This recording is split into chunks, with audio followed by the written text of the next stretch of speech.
दोस्तों, अगर आप लोग बीए या एमए कोर्स करना चाहते हैं तो ये वीडियो आपके लिए काफ़ी इम्पोर्टेंट होने वाली है। आपको हम बताएंगे कि बीए या एमए ये कोर्स रेगुलर से करें या प्राइवेट से करें, रेगुलर मोड से या प्राइवेट मोड, दोनों में से कौन सा मोड सेलेक्ट करें, दोनों मोड के फ़ायदे क्या क्या हैं, नुकसान क्या क्या हैं, दोनों मोड के एडमिशन कब होते हैं, पूरा पैटर्न क्या रहता है, कितनी बार एग्ज़ाम होते हैं, क्या क्या होता है दोनों मोड में, कंप्लीट इन्फॉर्मेशन आपको मिलेगी। बीए और एमए करने वाले स्टूडेंट्स के लिए वीडियो बहुत इंपॉर्टेंट होने वाली है। तो चलिए शुरू करते हैं वीडियो को। तो देखिए, सभी छात्र स्क्रीन पर ध्यान से देखेंगे। हम बात करेंगे रेगुलर मोड और प्राइवेट मोड की और दोनों के फ़ायदे नुकसान की। इसके बाद में बात करेंगे एडमिशन कब कब होते हैं। तो देखिए, रेगुलर मोड से अगर आप लोग बीए करते हैं या फिर एमए करते हैं तो रेगुलर मोड में है सेमेस्टर सिस्टम, सेमेस्टर पैटर्न, ठीक है, जिसमें कि साल में आपके 2 बार एग्ज़ाम होते हैं, ठीक है। अगर आप बीए या फिर एमए कोर्स प्राइवेट से करते हैं तो आपका यहाँ पर है एनुअल सिस्टम, साल में आपके 1 बार एग्ज़ाम होंगे, ठीक है। बीए और एमए में प्रैक्टिकल सब्जेक्ट कुछ यूनिवर्सिटी में होती हैं, जबकि हर यूनिवर्सिटी में प्रैक्टिकल सब्जेक्ट आप नहीं ले सकते, यानी और किसी सब्जेक्ट से कर सकते हैं। प्रैक्टिकल यानी प्राइवेट में नहीं होता है, वाइवा होता है एमए के सेकेंड ईयर में। बात करें रेगुलर की तो बीए में प्रैक्टिकल सब्जेक्ट ले सकते हो, प्रैक्टिकल होता है, और एमए में भी प्रैक्टिकल सब्जेक्ट ले सकते हो, प्रैक्टिकल होता है, ठीक है। और एमए में वाइवा प्रैक्टिकल दोनों होते हैं। इसके अलावा मिड टर्म एग्ज़ाम होते हैं। इसके अलावा 2 बार आपका जो है सेमेस्टर टाइप से एग्ज़ाम होते हैं। वोकेशनल सब्जेक्ट भी इसमें होती है, कंपलसरी क्वालिफाइंग सब्जेक्ट वाली, जबकि इसमें केवल एक क्वालिफाइंग सब्जेक्ट होती है प्राइवेट में, ठीक है, वो भी बीए में, ठीक है। ये क्लियर हुआ। अब दोनों के फ़ायदे क्या हैं। तो देखिए, दोनों रेगुलर मोड के फ़ायदे ये हैं कि आपको रेगुलर मोड में स्कॉलरशिप मिल जाती है। दूसरा, टैबलेट या स्मार्टफोन जो भी है आपको वो मिल जाता है, ठीक है। प्राइवेट मोड के फ़ायदे क्या हैं। प्राइवेट मोड का ये फ़ायदा है कि आपको कॉलेज नहीं जाना होता है, घर बैठे आप पढ़ाई कर सकते हैं, केवल एग्ज़ाम देने जाना होता है, और एग्ज़ाम भी 1 बार देने होते हैं साल में, ठीक है। और दूसरा, प्राइवेट मोड में एग्ज़ाम फॉर्म 1 बार भरना होता है, जबकि रेगुलर मोड में 2 बार एग्ज़ाम फॉर्म भरना होता है, 1 बार एडमिशन फॉर्म और 2 बार एग्ज़ाम फॉर्म, 3 बार 1 साल में एग्ज़ाम फॉर्म भरना होता है रेगुलर मोड में, ठीक है। प्राइवेट में केवल 1 बार एग्ज़ाम फॉर्म भरना होता है।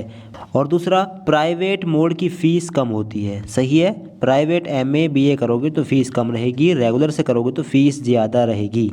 तो आप देख लेना आपको किस मोड से करना है।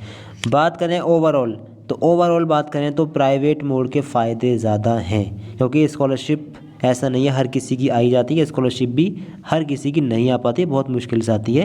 टैबलेट स्मार्टफोन, हाँ आप कह सकते हैं कि टैबलेट स्मार्टफोन आपको नहीं मिलेगा प्राइवेट में। बाकी अगर आप जॉब कर रहे हैं, कोई काम कर रहे हैं, तो घर बैठे पढ़ाई कर सकते हैं। कंपटीशन एग्ज़ाम की तैयारी कर रहे हैं तब भी आप घर बैठे पढ़ाई कर सकते हैं। आपको कॉलेज नहीं जाना है, कोई प्रैक्टिकल वाइवा नहीं देना है, डायरेक्ट 1 साल में 1 बार एग्ज़ाम देने जाना है। तो ओवरऑल देखा जाए तो प्राइवेट मोड कहीं बेहतर है रेगुलर मोड से, ठीक है।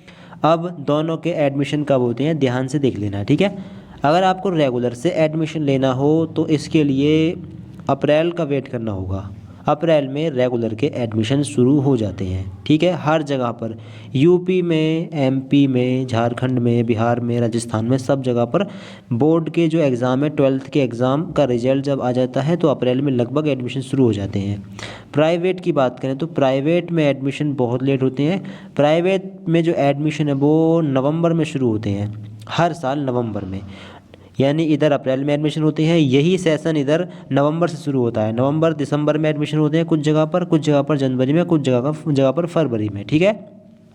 प्राइवेट से एडमिशन लेना हो तो नवंबर दिसंबर में फॉर्म भरना होगा, यही एडमिशन फॉर्म होगा, यही एग्ज़ाम फॉर्म होगा, ठीक है। और एग्ज़ाम कब होंगे तो 1 महीने बाद, मान लीजिए दिसंबर में फॉर्म भरा तो जनवरी या फरवरी में एग्ज़ाम हो जाएंगे। अगर फरवरी में फॉर्म भरा तो मार्च में एग्ज़ाम हो जाएंगे, ठीक है। और इधर अगर रेगुलर में आप बात करें तो रेगुलर में अप्रैल में मान लीजिए आपने फॉर्म भरा तो मई में एग्ज़ाम, ठीक है, पहले सेमेस्टर के, फिर दिसंबर में एग्ज़ाम दूसरे सेमेस्टर की, ठीक है। तो एडमिशन कब से कब तक होते हैं तो अप्रैल मई जून में बीए एमए में रेगुलर में एडमिशन, और नवंबर दिसंबर जनवरी फरवरी में प्राइवेट में एडमिशन बीए एमए में। बात करें इस साल एडमिशन की तो 2025 की बात कर रहे हैं। 2025 में जिस दिन ये वीडियो शूट हो रही है उस दिन है 25 फरवरी। 25 फरवरी 2025 है और इस टाइम तक प्राइवेट फॉर्म भरे जा रहे हैं। रेगुलर के जो एडमिशन है वो होंगे अप्रैल में नेक्स्ट सेशन की। प्राइवेट के जो एडमिशन है वो पिछले सेशन यानी 2024-25 के वो हो रहे हैं 28 फरवरी तक।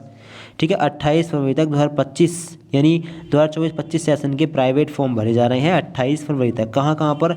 CCS यूनिवर्सिटी मेरठ में और दीनदयाल उपाध्याय यूनिवर्सिटी गोरखपुर में, राजस्थान यूनिवर्सिटी में भी कई अभी डेट है, राजस्थानी कुछ यूनिवर्सिटी में भी प्राइवेट फॉर्म भरने की डेटें हैं।